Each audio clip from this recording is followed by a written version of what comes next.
queridos companheiros de jornada terrena, que possamos abrir o nosso coração nesse instante, para que Jesus, esse amigo incondicional, deposite dentro de nós o seu carinho e o seu amor.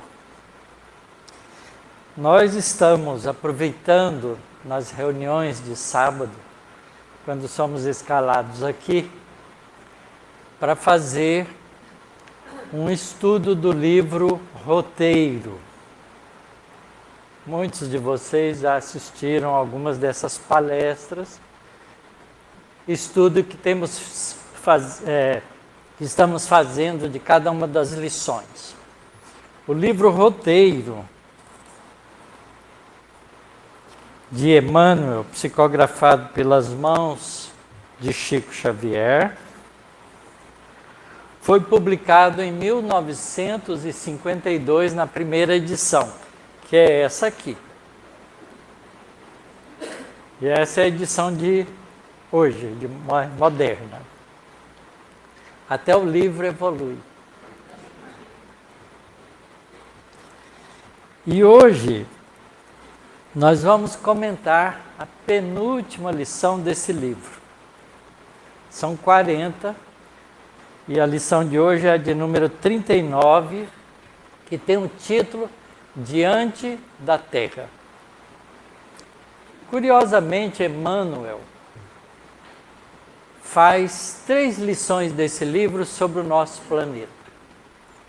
A primeira delas, a lição número 6, não, número 8, ele chama A Terra. E ele começa dizendo o seguinte: a Terra é um magneto enorme, gigantesco aparelho cósmico, em que fazemos a pleno céu uma viagem evolutiva. Comboio imenso, a deslocar-se sobre si mesmo e girando em torno do Sol. Podemos comparar as classes sociais que o habitam a grandes vagões de categorias diversas. E aí ele segue falando sobre a Terra. Eu gosto muito dessa imagem que ele faz, não é um comboio, se a gente quiser uma nave espacial, deslocando sobre si mesmo, porque gira,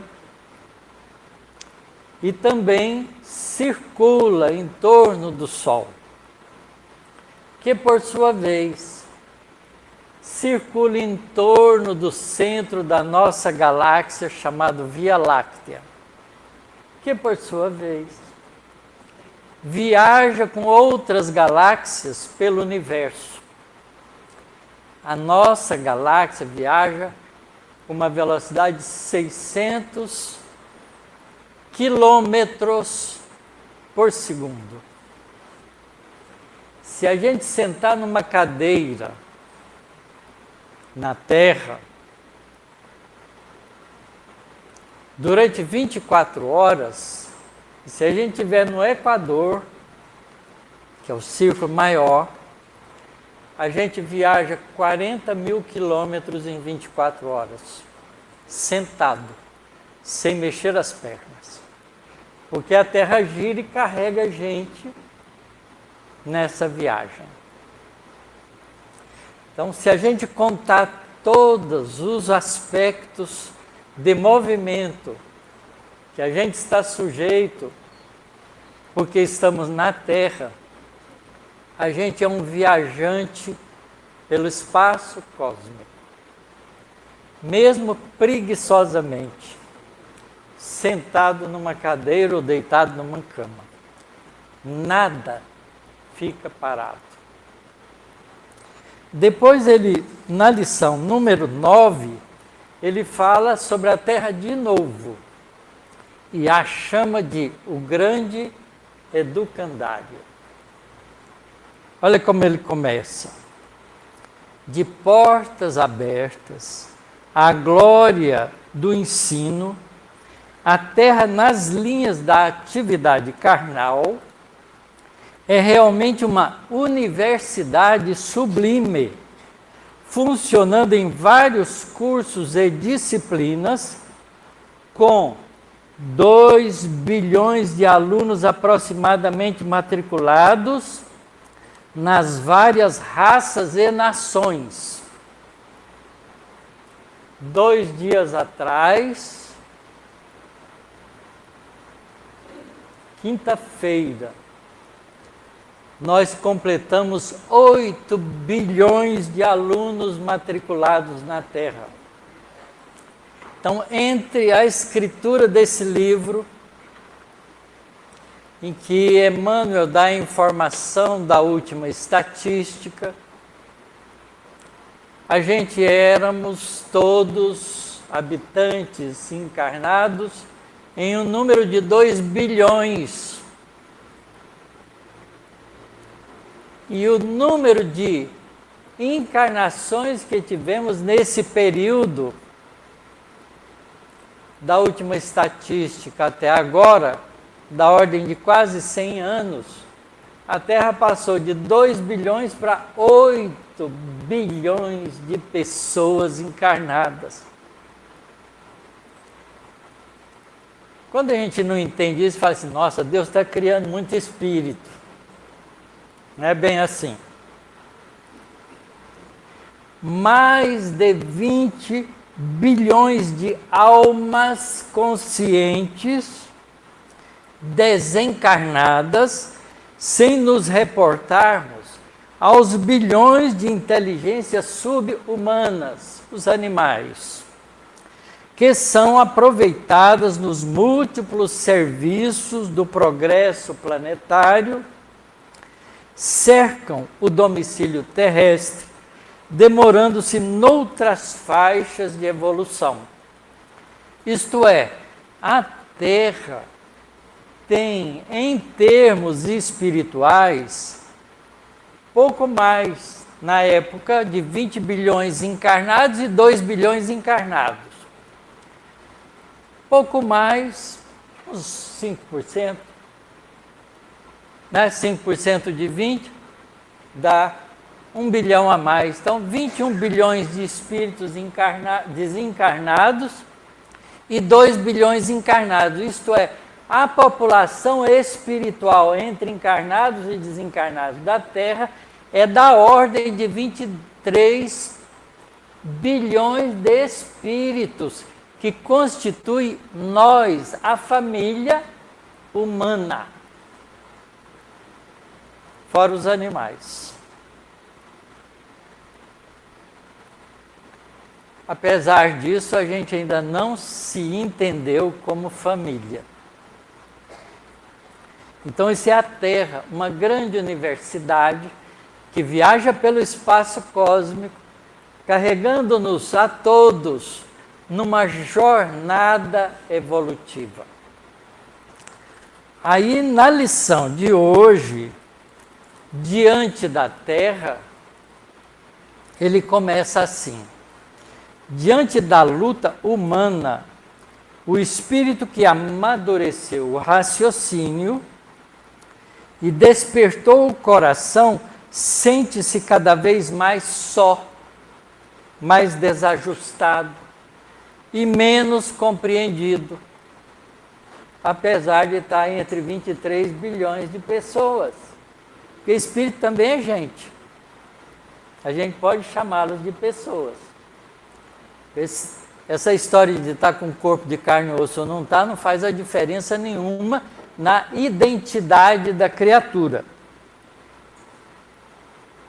Por vagas crescentes de renovação, gerações diferentes surgem no caminho, impondo-lhe conflitos sentimentais e lutas acerbas.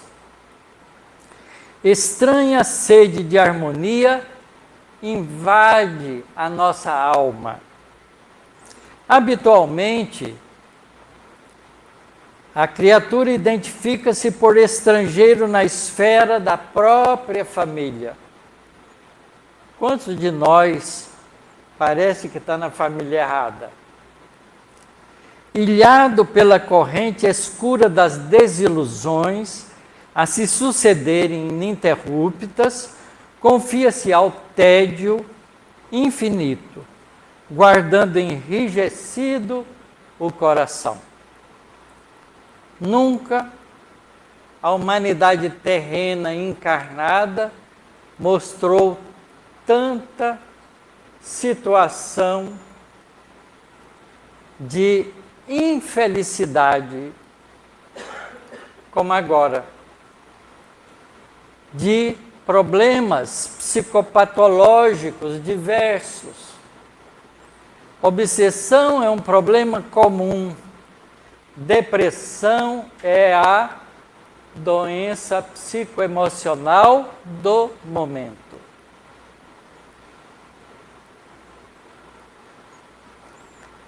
Essa, porém, vem Emmanuel dizer, não é a hora da desistência ou do desânimo. O fruto amadurecido é a riqueza do futuro. Quem se equilibra no conhecimento é o apoio daquele que oscila na ignorância. Isto é, quando a gente adquire conhecimento, a gente passa a ser devedor daquele que não tem. A gente pensa que fica mais rico, mas fica mais necessitado de doar.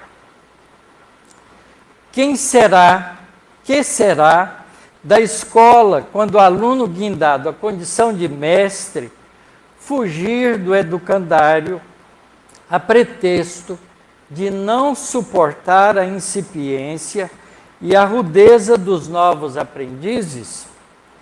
E quem estará assim tão habilitado perante o infinito ao ponto de menoscabar a oportunidade de prosseguir na aquisição de sabedoria? Eu tenho um filho, ele acha que não é desse mundo, porque esse mundo é um desastre. Ele queria um mundo melhor. Quem não quer um mundo melhor? Alguém se habilita a levantar a mão? Todos queremos. A pergunta é, merecemos? O que fazemos nós mesmos para melhorar o nosso mundo? A Terra é a venerável instituição onde encontramos os recursos indispensáveis para atender ao nosso próprio burilamento. Milhões de vidas formam o pedestal em que nos erigimos, e alcançando grande entendimento, cabe-nos auxiliar as vidas iniciantes por nossa vez.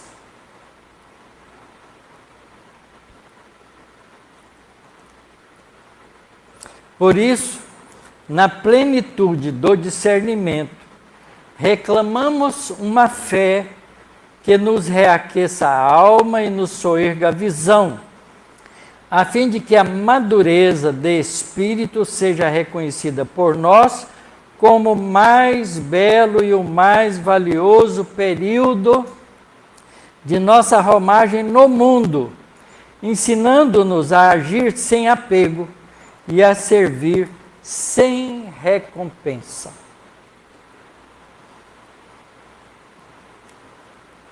Posso dar o meu testemunho pessoal. Eu me encontro no melhor momento da minha história evolutiva. Se eu olhar para trás e lembrar que eu já fui homem das cavernas, imagine. Olha onde eu estou. Olha para nós. Nós somos bonitos. Quando éramos homens das cavernas, era horroroso. Parecia um bicho. A diferença entre nós e os nossos irmãos símios era pouca diferença. Hoje é difícil a gente achar uma pessoa feia. Só do ponto de vista físico. Qual é a diferença em termos de sabedoria entre nós agora e os homens de 20 mil anos atrás? Que vivíamos ainda a cata dos alimentos em grupos, não tínhamos sequer aprendido a plantar.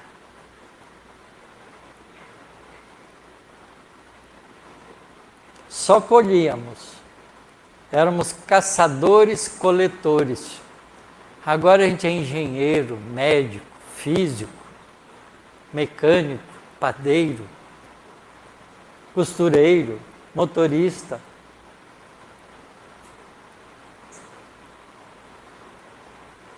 Há uma grande diferença. Aqueles que são derrotistas, acham que o mundo está um desastre, olha para o pé, não olha para trás.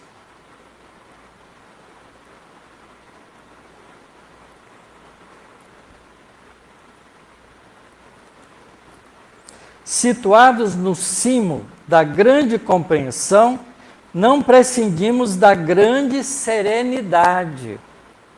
Se com o decurso do tempo registramos o nosso isolamento íntimo, quando alimentados pelo ideal superior, depressa observamos a nossa profunda ligação com a humanidade inteira.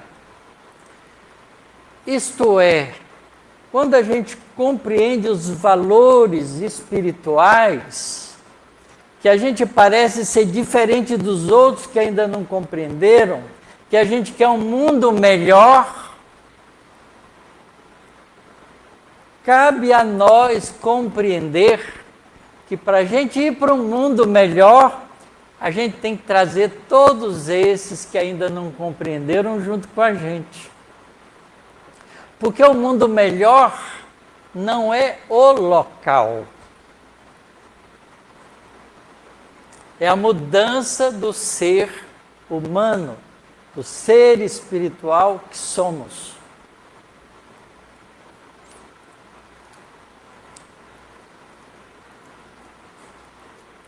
Informamo-nos pouco a pouco de que ninguém é tão indigente que não possa concorrer para o progresso comum e tomamos com firmeza o lugar que nos compete no edifício da harmonia geral, distribuindo fragmentos de nós mesmos no culto da fraternidade bem vivida, valendo-nos da ressurreição de hoje para combate à morte de ontem. Encontramos na luta o esmeril que polirá o espelho de nossa consciência, a fim de nos convertermos em fiéis refletores da beleza divina. O mundo, por mais áspero, representará para o nosso espírito a escola de perfeição, cujos instrumentos corretivos bendiremos todos um dia. Os companheiros da jornada que o habitam conosco, por mais ingratos e impassíveis, são as nossas oportunidades de materialização do bem, recursos de nossa melhoria e de nossa redenção, e que, bem aproveitados por nosso esforço, podem transformar-nos em heróis. Não há medida para o homem fora da sociedade em que ele vive. Como medir um homem isolado de todos? Não interage? Que importância existe nele? Se é indubitável que somente o nosso trabalho coletivo pode engrandecer ou destruir o organismo social, só o organismo social pode tornar-nos individualmente grandes ou miseráveis. A escolha é de cada um.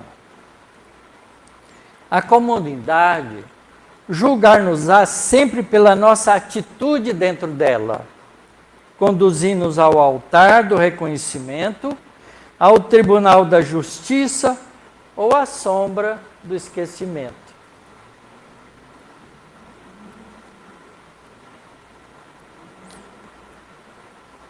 Quem se lembra de Nero?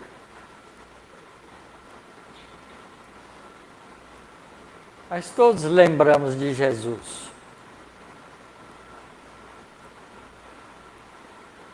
O Espiritismo, sob a luz do cristianismo, vem ao mundo para acordar-nos, tirar-nos do sono, da ignorância e da indiferença.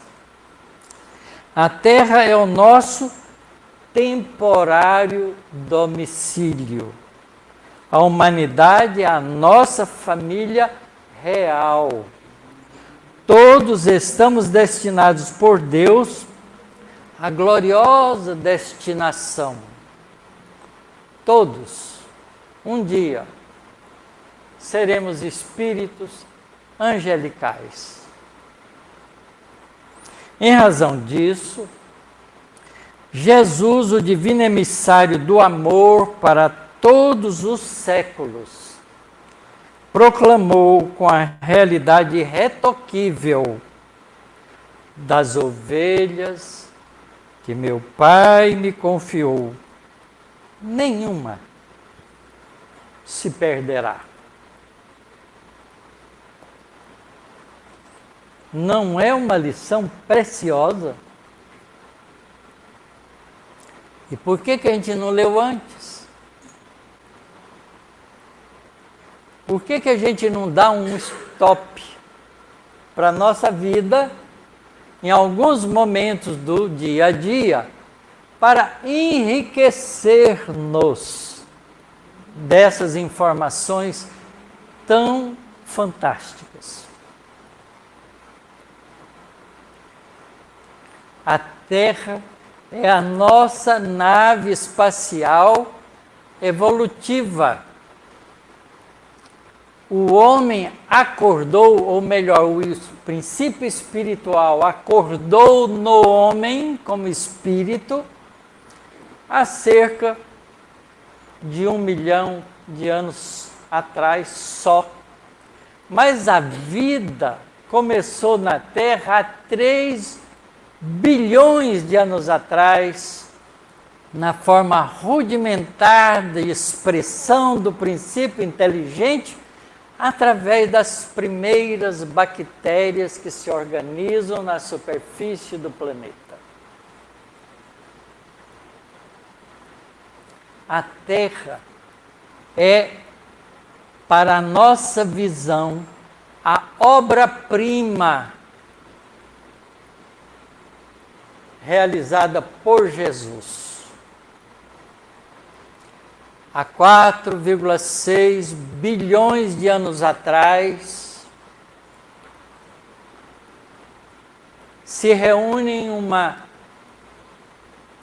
coletividade, uma assembleia de espíritos angelicais, há 4,6 bilhões de anos atrás, se reúne nas proximidades de uma massa cósmica chamada nebulosa solar, uma assembleia de espíritos angelicais, do qual Jesus é um de seus membros, para lançar as balizas de formação do nosso sistema planetário, esse que nós chamamos de solar. E manipulando as leis da natureza, essa assembleia angelical dispara o processo de coagulação gravitacional da nebulosa, para que essa matéria que foi produzida na explosão de outras estrelas mais antigas, porque a nebulosa solar estava constituída de todos os elementos atômicos necessários para que se formasse uma estrela no núcleo com átomos levíssimos como hidrogênio e hélio, e na sua periferia os planetas primeiros rochosos, Mercúrio, Vênus, Terra, Marte, e o cinturão de asteroides, para, a partir daí, por causa da temperatura e distribuída nessa nebulosa, formam-se os planetas menos densos e mais gasosos, como Júpiter, Saturno, Urano, Netuno. É uma obra inteligente, feita através das leis divinas, leis da natureza, físicas e espirituais. Os espíritos imprimem com a sua vontade, esses espíritos angelicais, construtores de Deus, que trabalham com o Criador para estabelecer moradas diversas no universo,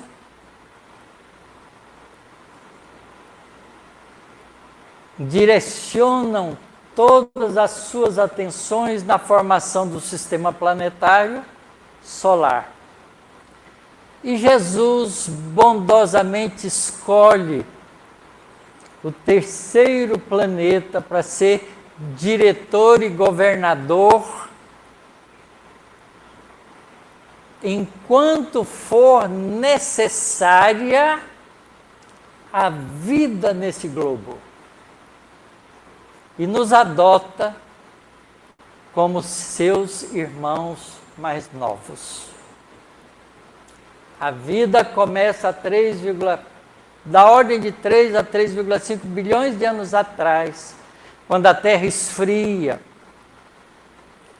os vapores de água quente precipitam, os mares se formam ainda mornos, as moléculas todas complexas que foram produzidas pelas descargas elétricas, que a gente ainda vê hoje nos dias de chuva. Muita gente morre de medo, eu adoro ver.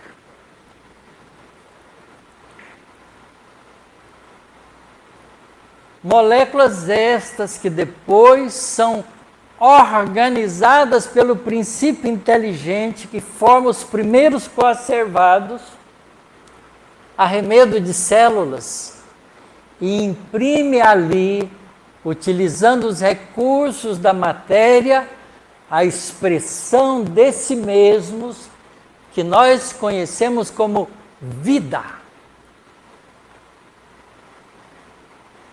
E a partir daí esse princípio inteligente, criado por Deus, do mesmo jeito que a matéria é criada por Deus, se desenvolve através das experienciações sucessivas de célula em célula, porque o organismo material tem tempo de vida curto, temporário, mas o princípio inteligente é imorredouro. Acumula experiência numa célula, a célula morre, passa para outra, acumula mais experiência e vai empurrando nas células aprimoramentos, porque ele precisa de experiências novas. E evolui. De vidas unicelulares, aprende a viver agregados celulares. De agregados celulares, organiza pequenos organismos de vida. E vai progredindo, juntando informações, melhorando o seu corpo até formar o homem, onde esse princípio inteligente deixa de ser um simples princípio inteligente e adquire a experiência da própria individualidade. E se reconhece eu e o resto. Individualidade é isso. Eu e a natureza, como se eu não fizesse parte dela. Isso é individualidade. Deixo de ser apenas um ser vivente,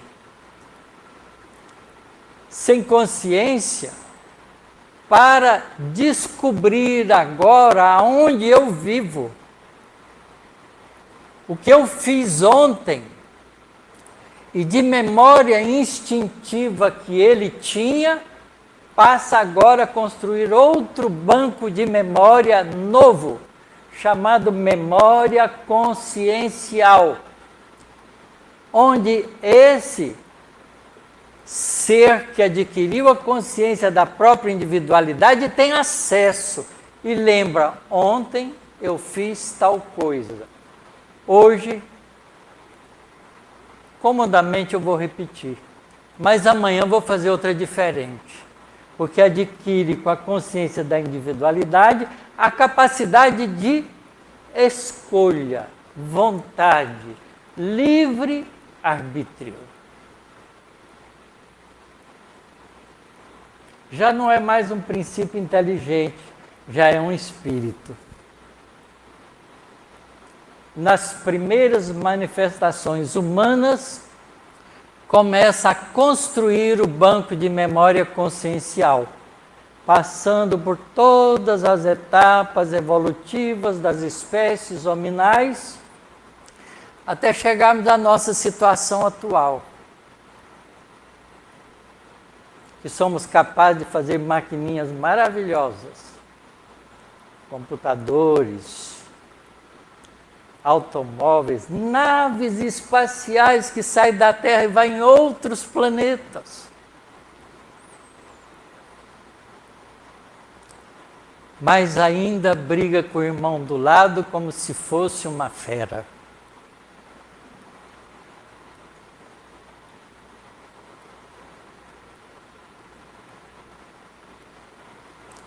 Há em nós, no estágio evolutivo que nós nos encontramos, essa dicotomia entre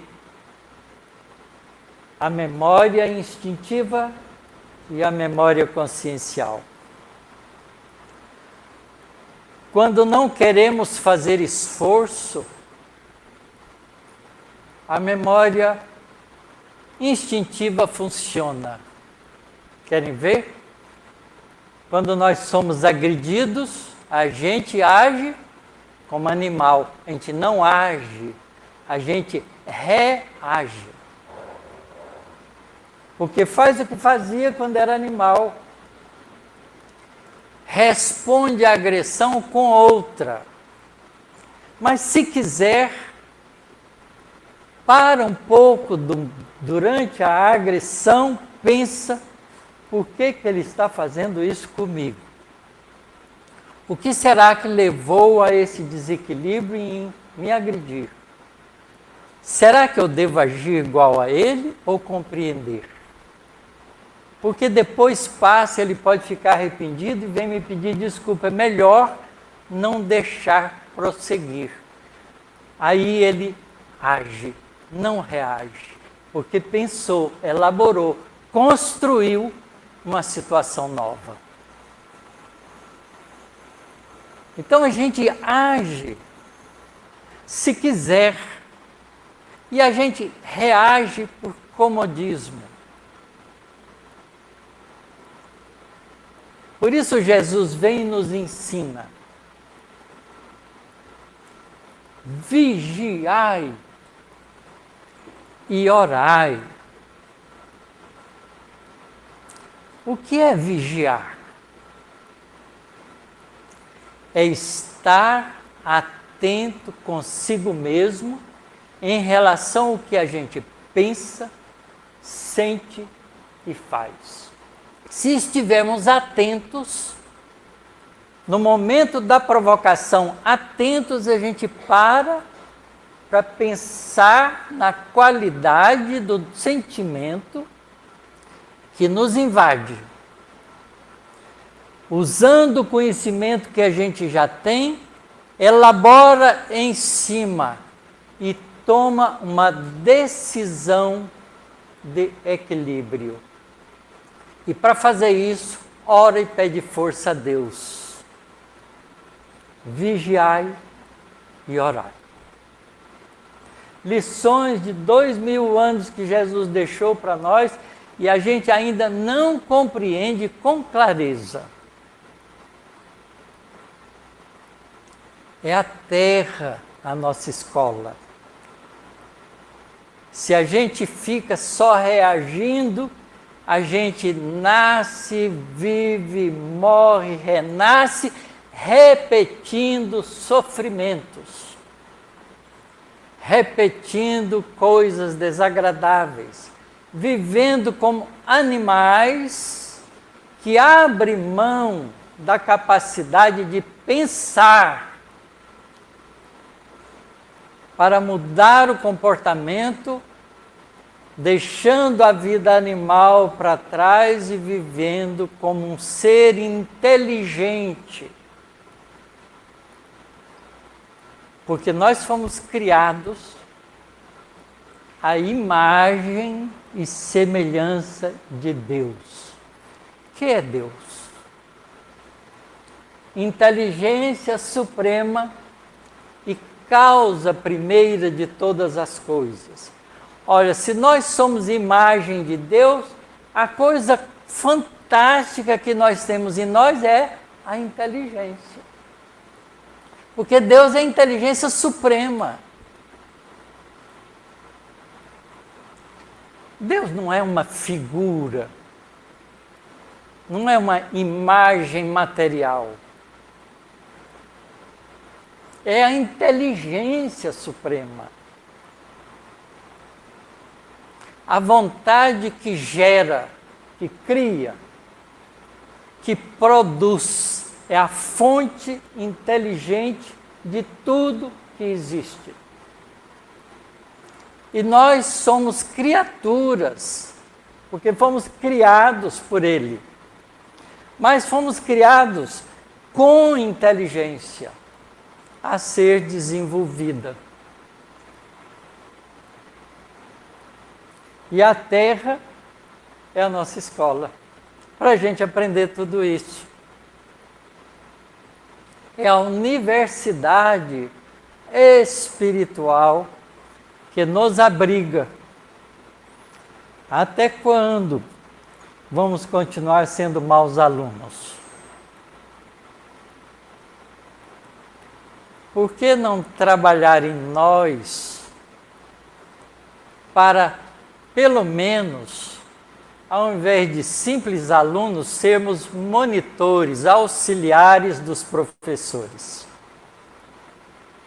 É o convite de Jesus. Quem quiser vir após mim, tome da charrua, não olhe para trás, vem e segue-me. Tomar da charrua é pegar um instrumento de trabalho Mas não é para trabalhar pura e simplesmente na vida material, é trabalhar nos.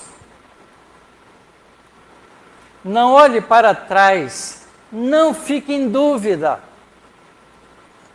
Tome a decisão e sigamos Jesus, que é o nosso caminho, a verdade e a vida que precisamos aprender a viver e a compreender. E a gente faz isso nessa escola chamada Terra, cujo diretor dessa grande universidade, desse grande magneto, desse planeta, nave espacial, é Jesus, o diretor. Ele, como dizia a Leia, está no leme, sempre no leme. Os homens podem achar até que são capazes de destruir o planeta com ogivas nucleares. Mas tudo isso é ilusão. Porque qualquer homem que tem um dedo para apertar um botão de disparo de uma bomba dessa, um pequeno vírus o mata.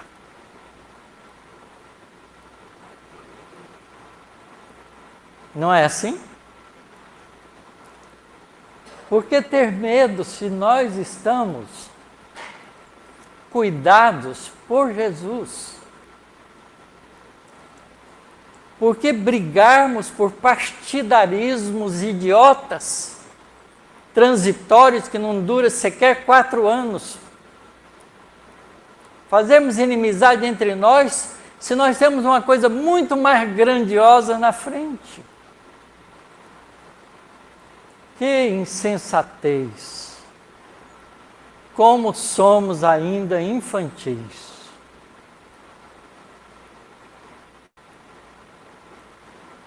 É hora, meus irmãos, de mudarmos a nossa atitude para mudarmos o nosso mundo para melhor. Porque a gente não muda o mundo para melhor senão melhorando-nos a nós próprios.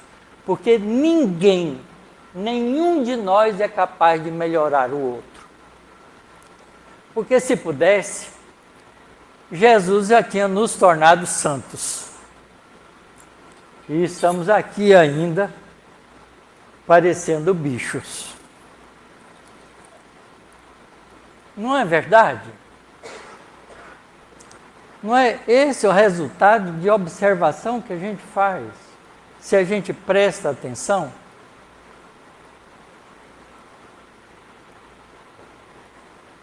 Afinal, por que nós estamos reunidos? Para recebermos ou para mudarmos? E se recebemos, mas não mudamos, semana que vem vamos ter que receber de novo. É igual comer todo dia. Mas se a gente muda, ao invés de vir aqui para receber, a gente vem aqui para trabalhar junto. Para ajudar. É como disse a Leia também, hoje eu estou lembrando muito dela. Olha, a gente já tem o dinheiro para fazer essa campanha. Está no bolso de cada um de nós. É só pôr para fora. Ela tomava um empreendimento e não tinha medo de não dar certo, porque ela sabia o meio de fazer. Gente, já temos o dinheiro, está no bolso de vocês. A gente ria, enfiava a mão no bolso e punha o dinheiro para o trabalho ser feito, não é? Essa coragem que a gente precisa ter para ajudar o mundo. Dar de nós o que nós podemos. E como a lição diz, nenhum de nós é indigente tão indigente que não possa oferecer alguma coisa. Vamos mudar o nosso planetinha azul, transformá-lo num paraíso. Porque ele já é um paraíso sem as pessoas. Só falta mudar as pessoas para que ele seja o paraíso completo. Mudemo-nos. Sejamos melhores. Muita paz a todos vocês.